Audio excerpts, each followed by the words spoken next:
Saudara, Tuhan mau kita menjalani kehidupan kekristenan yang otentik. Sebab apa? Kekristenan itu bukan bicara mengenai agama. Tetapi kekristenan itu adalah gaya hidup Yesus. Saya ulangi, kekristenan itu adalah gaya hidup Yesus.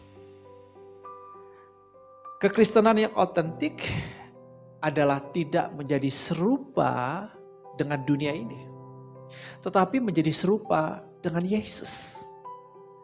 Lalu gimana caranya? Persembahkanlah tubuhmu sebagai persembahan yang hidup, persembahan yang kudus dan yang berkenan kepada Tuhan. Itu adalah ibadahmu yang sejati.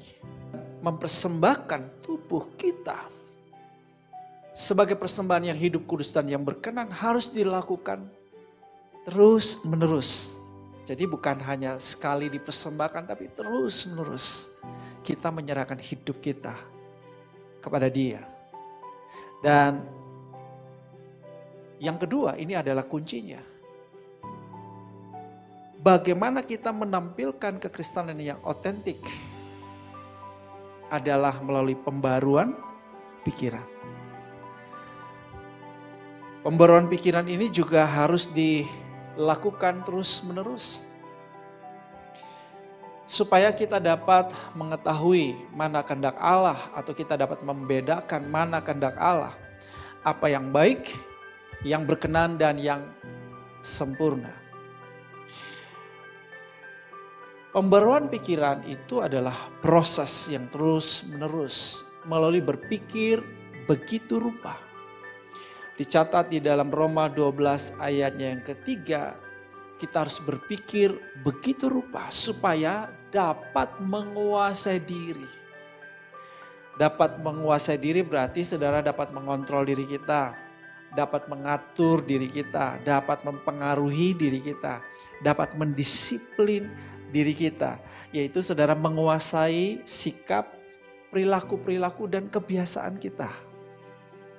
Nah, untuk dapat mewujudkan kekristenan sebagai gaya hidup Yesus, maka kita harus memiliki pikiran Kristus. Hanya dengan memiliki pikiran Kristus, maka kita dapat mewujudkan sikap dan perilaku Yesus, atau kita dapat mewujudkan cara hidup Yesus, gaya hidup Yesus, karakter Yesus. Kalau begitu, saudara, ini yang perlu kita lakukan. Belajar berpikir seperti Kristus. Saya ulangi, belajar berpikir seperti Kristus. Bilang sama orang di sebelah kananmu atau di sebelah kirimu, belajar berpikir seperti Kristus. Belajar berpikir seperti Kristus. Sebab dengan berpikir seperti Kristus, maka kita akan mewujudkan realitas daripada pikiran Kristus itu. Yaitu kita akan terus bertumbuh dewasa kepada keserupaan dengan Kristus. Salah satu penemuan yang paling bermakna di abad ini yang disebut oleh Earl Nightingale, penyiar dan pendidik yang terkenal. Dia bilang begini, Anda adalah apa yang Anda pikirkan. Anda adalah apa yang Anda pikirkan ini mengkonfirmasi apa yang dikatakan Amsal 23 ayat 7.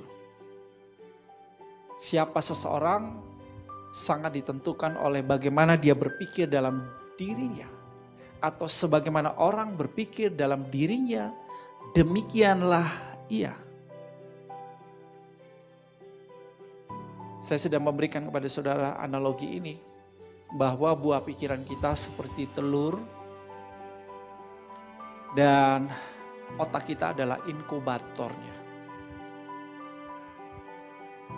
Apa yang ditetaskan oleh inkubator sangat ditentukan oleh telur apa yang ditaruh di situ. Kalau yang ditaruh di situ telur ayam, yang ditetaskan ayam. Kalau yang ditaruh di situ adalah telur buaya, yang ditetaskan buaya, ya dan seterusnya. Nah, kalau begitu saudara, mari kita berhati-hati dengan buah pikiran kita. Marilah kita berpikir semua yang baik, semua yang suci, semua yang mulia, semua yang disebut kebajikan, semua yang patut dipuji, ya. Pikirkanlah semuanya itu. Maka itu yang akan ditetaskan atau itu yang akan menjadi realitas dalam hidup kita. Itu yang akan terwujud dalam hidup kita. Tapi kalau sebaliknya yang kita pikirkan terus-menerus adalah hal-hal yang buruk, kemalangan demi kemalangan, penyakit demi penyakit, kegagalan demi kegagalan, itu yang terus-menerus kita pikirkan. Maka jangan heran itu juga bisa terjadi, itu bisa menjadi realitas dalam hidup kita.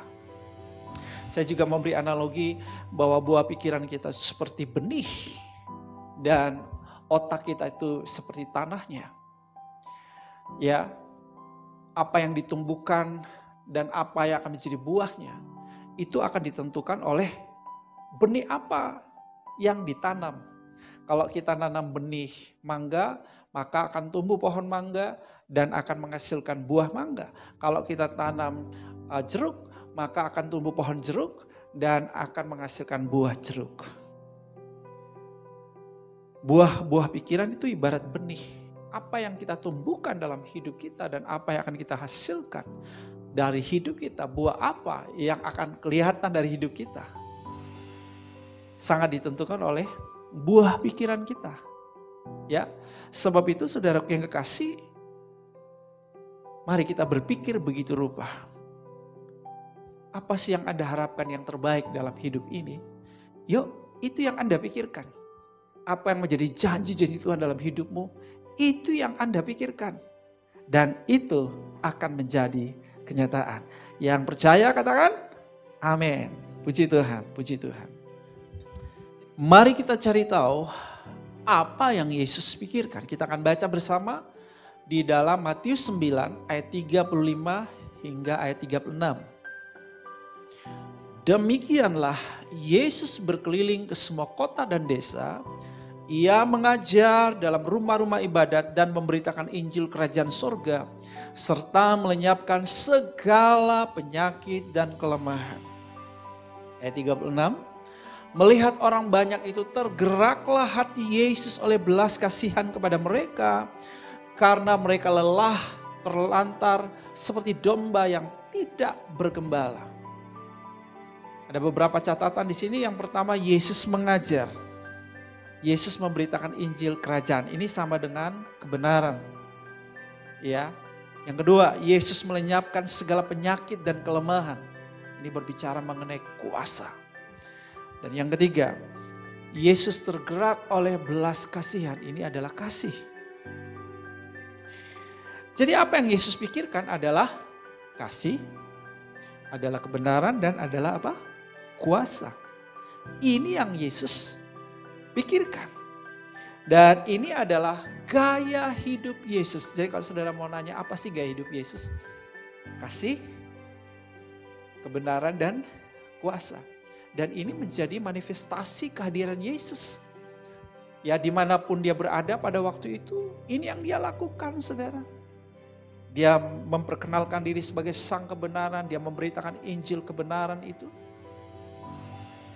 Dan yang kedua, dia melayani jiwa-jiwa dengan penuh belas kasihan. Dia menyembuhkan banyak orang-orang sakit karena belas kasihan. Dia memberi makan orang karena dia punya belas kasihan. Ya, dimanapun dia menyatakan kasih. Dan juga dimanapun dia menyatakan kuasa Allah. Dia menyembuhkan orang-orang, itu kuasa. Dia membebaskan orang yang kerasukan setan, itu karena kuasanya. Dia membangkitkan orang mati. Nah, saudaraku yang dikasihi oleh Tuhan, kalau begitu ini yang harus kita pikirkan. Supaya dapat menjadi gaya hidup kita.